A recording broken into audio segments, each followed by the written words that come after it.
So I just turned 50. And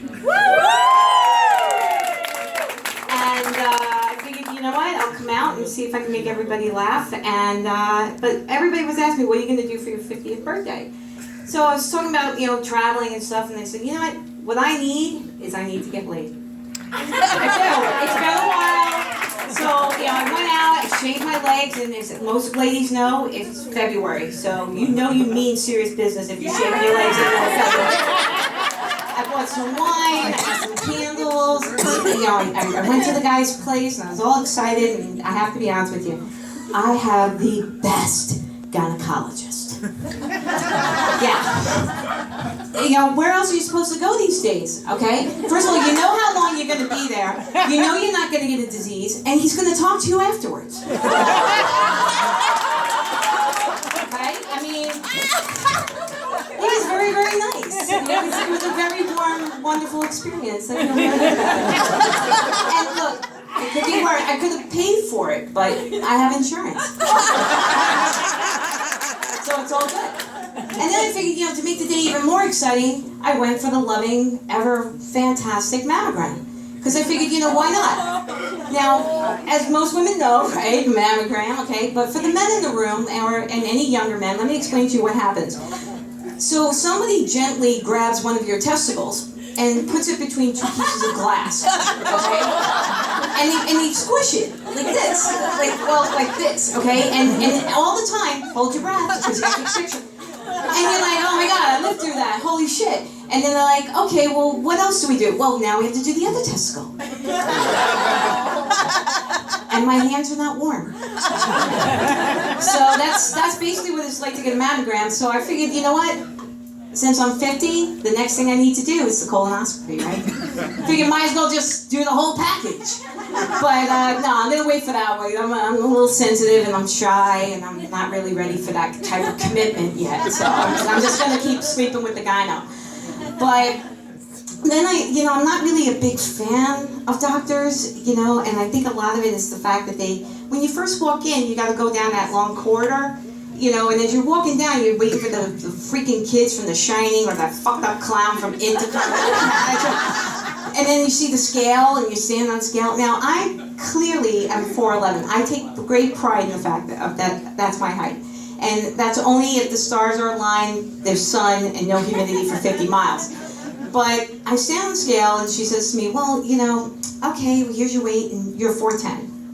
I said, I don't think so. But it is cloudy out, so I'll give it to you. So I go, I get all the tests done, whatever, I leave. And then like 2 weeks later, I got to come back, right? So I have to do the scale again. I'm like, I was just here, nothing's changed. And the next thing you know, she's like, okay. And I go, well, how tall am I today? She goes, well, you're 4'8". I said, listen, Amazon queen of the jungle. I am not 4'8", all right? I am 4'11", 4'10". I'll take it. So she says, well, it's no big deal. I said, well, what do you mean it's no big deal? She says, it's nothing to be concerned about. Again, gentlemen, I approach you on this subject. If you went to a doctor and he clearly told you that you lost 2 inches, I think we would have a totally different conversation than it's no big deal. # size matters.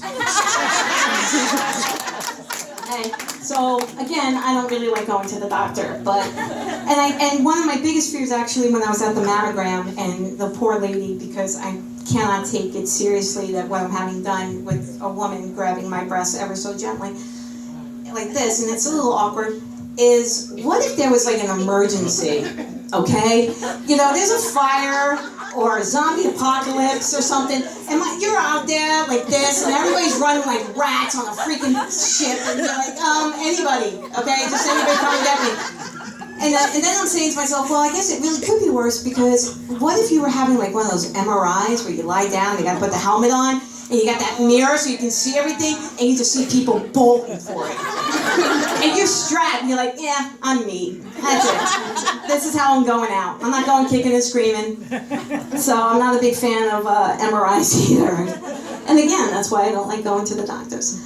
But I have to be honest, I'm really, really excited to be here, and all the other comedians were so nice and calm and letting me close out, and I want to say thank you to everybody for coming out. You guys rock, okay?